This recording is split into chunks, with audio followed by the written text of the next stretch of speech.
Eğitim alanında yaşanan bazı yolsuzlukları ve usulsüzlükleri kamuoyuyla paylaşmayı bir borç ve görev adetmekteyiz. 1. Çüngüç ilçesinde ilçe nüfusunun 3 katı kadar insana para karşılığında sertifika ve belge çıkarılması iddiası eğitim alanındaki facia örneklerdendir. En az 3 milyon Türk lirası vurgun yapıldığı tahmin edilen bu yolsuzluğun arkasında hangi bürokratların olduğu açığa çıkartılmalıdır. Çüngüç ilçesinde 2020 yılı Mart-Temmuz ayları arasında geçen sürede Halk Eğitim Merkezi Müdürlüğü aracılığı ile 11.000 kişiye para karşılığı usulsüz şekilde e-sertifika düzenlenmiştir. Usulsüz açılan kurslar sonucu düzenlenen sertifikalar karşılığında kursiyerlerden milyonlarca lira para toplanmıştır. Bu paraların kimler tarafından alındığı ve kimlere dağıtıldığı sorusu cevapsız kalmaya devam etmektedir. İddialarla ilgili olarak sadece Halk Eğitim Merkezi Müdürü ve İlçe Milli Eğitim Müdür Vekiline cezalar verilerek soruşturmanın kapatılmaya çalışılması ise başlı başına bir problemdir. Adli ve idari soruşturmalarda adı geçen İl Milli Eğitim bürokratlarına ne yazık ki herhangi bir işlem başlatabilmiş değildir. Bu konunun bütün boyutlarıyla yeniden soruşturmaya açılması, suçu örgütleyen ve organize eden kim olursa olsun asıl faillere ulaşılması kamu vicdanı adına beklentimizdir. 2. Yenişehir İlçe Milli Eğitim Müdürlüğü'ne bağlı Ünlü Ortaokulu'na 687.940 Türk lirası onarım ve tadilat harcaması yapıldıktan sonra okulun yık yap kapsamında çok geçmeden yıktırılması trajikomik bir olaydır.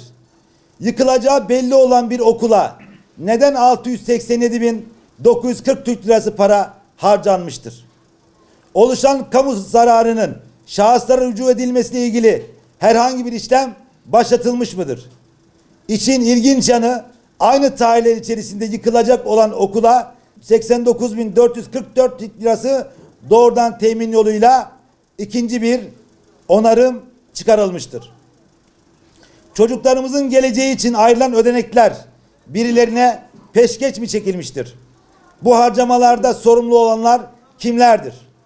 Ayrıca Yenişehir İlçe Milli Eğitim Müdürlüğü'ne ait kurum binasının Aralık 2020 tarihinde boya ihalesinin yapıldığı, kurum binasının iç ve dış boyasının yapılmış gibi gösterilerek 49.914 Türk lirası yolsuzluk yapıldığı, bu yöntemle menfaat temin edildiği iddiaları karşısında imzası, ilgisi olan kişilere yönelik herhangi bir adli ve idari işlem başlatılmış mıdır?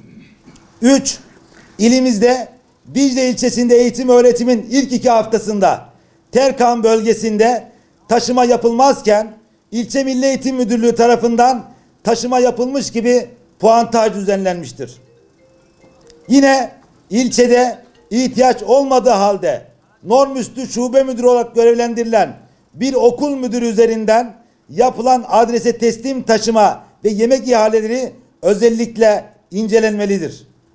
Ayrıca okul ve kurumların ihtiyaçları için bakanlıktan gönderilen ödeneklerin nerelere harcandığı hususu araştırılmalıdır.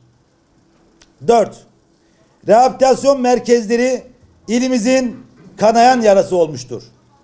Her ay düzenli miktarlarda rüşvetler ödenerek denetim dışı bırakılan veya haberli, ayarlı denetimlerle eğitim verilmediği halde eğitim almış gibi gösterilen engelli bireyler üzerinden haksız kazanç elde edildiği iddiaları, telefon kayıtları, bilgi ve belge taraması, aile görüşmeleri, özellikle kamera kayıtları ve ödeme emri belgeleri ayrıntılı inceleme ve soruşturmaya tabi tutulmalıdır. Açılan soruşturmaların rüşvet havuzu oluşturularak elde edilen paralarla kapatıldığı iddiaları ve bu iddialarda adı geçen İl Milli Eğitim bürokratının kim olduğu araştırılmalıdır. Özel öğretim alanında muhakkiklerce kapatılmaları teklif edilen kurumların dosyalarının kişi ve kuruma özgü muamele gördüğü ilimizde bir hakikat haline almıştır.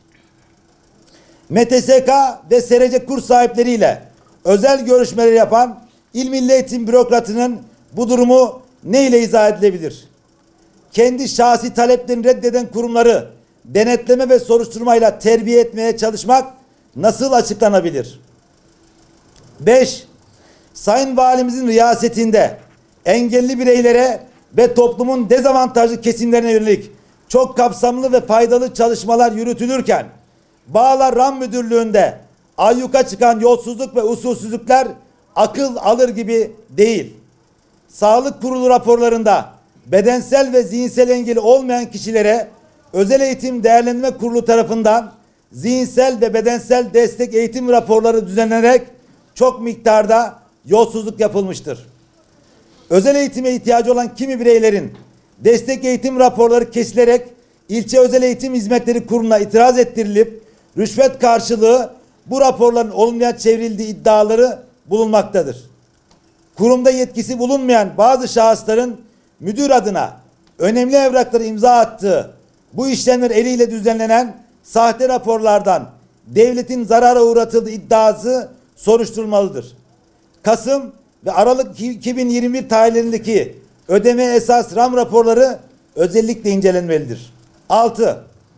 Yaptığı yolsuzluk ve ahlaksızlıklardan ötürü kamuoyunun yakından bildiği Büyükşehir Öğretmen Evi eski müdürünün yaptığı milyonlarca liralık yolsuzluğun hesabı hala sorulmamıştır.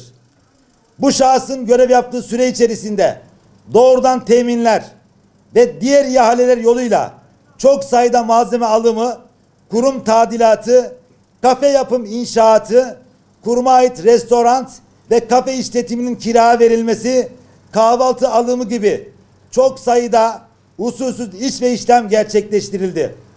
Bu işlemler sırasında milyonlarca lira haksız kazanç elde edildi. Çok sayıda işletmeyle bağlantı ve ortaklıklara ait para trafiğinin yer aldığı sayısız tape, teknik ve fiziki takipler olayın vahametini çok net bir biçimde ortaya koymaktadır. Bütün yaşananlara rağmen kamu vicdanını tatmin etmeyen, kamuoyunu hayretler içerisinde bırakan adli ve idari süreçler yaşanmıştır. Ayarlanmış bilirkişi raporlarıyla, ikna edilmiş soruşturma makamları ile vahim iddialar cezasız bırakılarak malum şahıs korunmuştur. Ziya Paşa'nın milyonla çalan Mesned-i İzzet'te serefraz birkaç kuruşu mürtekibin cay kürektir sözleri adeta bu olayı resmetmektedir. Büyükşehir Öğretmen Evi Müdürü görevinden alınmasından sonra 13 Eylül 2021 tarihinde çeşitli cenahların baskılarıyla öğretmen olarak göreve döndürülmüştür. Ancak aylardır tek bir gün dahi görev yerine gitmemiştir. 7. Özellikle 2016-2020 yılları arasında kadrolu yönetici oldukları halde yeni yapılan okullara defalarca kurucu müdür olarak görevlendirilen şahıslar ve yaptıkları işlemler ayrıntılı şekilde soruşturulmalıdır. Birbirinden farklı okullarda kurucu müdürlük yaparken kantin, servis, kıyafet ve donatım ihalelerini belirli yerlere peşkeş çeken şahısların soruşturma ve etkin yargılanmaları yapılarak bütün bağlantıları ortaya çıkarılmalıdır. Bu kişilerin kurucu müdür olarak görev yaptıkları okullardaki bütün bilgi ve belgeler incelenmeli, yapılan yolsuzluğun hesabı sorulmalıdır. Bu sözde kurucu müdürlerin ihalelerde yaptıkları yolsuzluklar ve bağlantılı oldukları kişiler araştırıldığında Diyarbakır'da eğitimin içinde bulunduğu acı durum görülecektir.